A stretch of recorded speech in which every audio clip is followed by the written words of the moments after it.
Let's talk about the internet. The internet is terrible now more than ever. Sure, there is some good on the internet, this show for example, but overall it's nothing but trouble. Hollywood has tried to capitalize on the awfulness of the internet over the years, usually in hilarious and inaccurate ways. This month, the internet will be a factor in several movies I'm going to cover, and today I'll be taking a look at two such cautionary tales. D. Snyder's Strangeland came out in 1998, during the heyday of America Online and the simplicity of chat rooms. Remember chat rooms? Anyway, chat rooms are bad.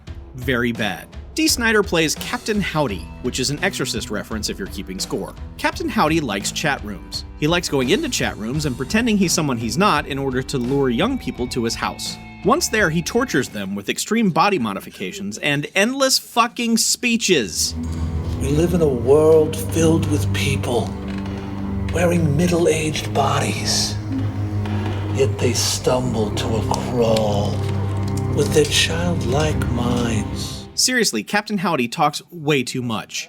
The cops are on the case, including Woody Harrelson's brother, and Ted Levine here, who is totally clueless as to how the internet works, leading to much hilarity.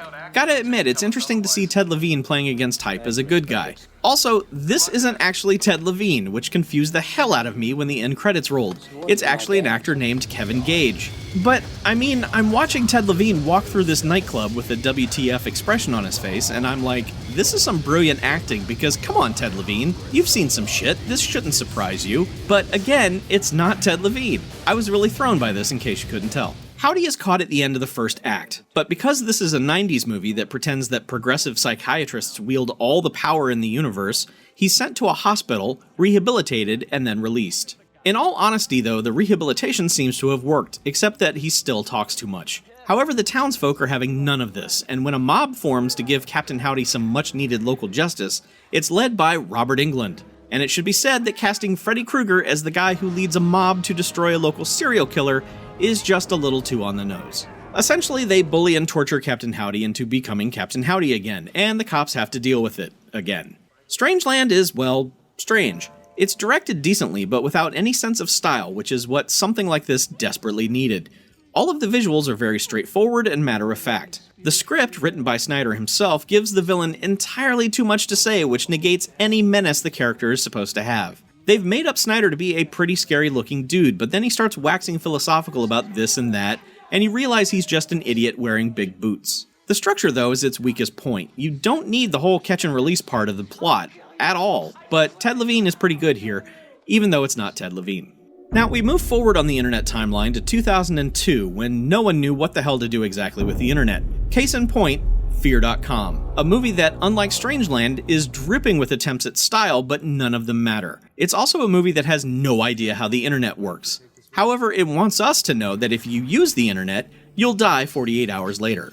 Yeah, it sounds like The Ring. Also feels like Seven, as whatever city we're in is always dark, it's always raining, and no one uses overhead lights. That's not a shot at Seven, mind you, that movie rules, it's just that Fear.com apes it, and it doesn't do this movie any favors. Honestly, I don't want to say that much about Fear.com because I hate it, and I realize that I've always hated it, as this is the second or third time where I've gotten to the exact same place and tuned right out. My brain decides, correctly, that it doesn't matter what else happens, it's never going to get any better.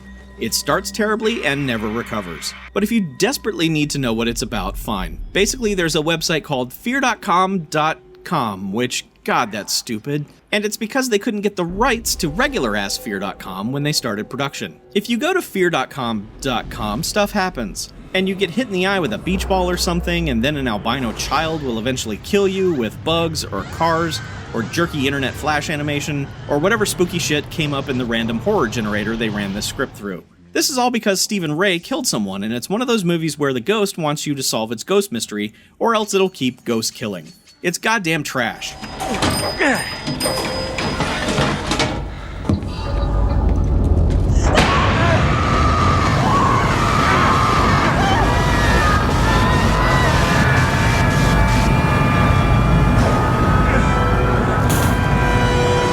That's pretty much this movie in a nutshell. It's bargain basement stupidity. It's dumb 9 Inch Nails knockoff music video bullshit. It has the nerve to cast both Udo Kier and Jeffrey Combs and waste both of them in meaningless roles. Usually I'm of the opinion that some Udo Kier or Jeffrey Combs is better than none at all, but fuck off.com.com. at your best won't do.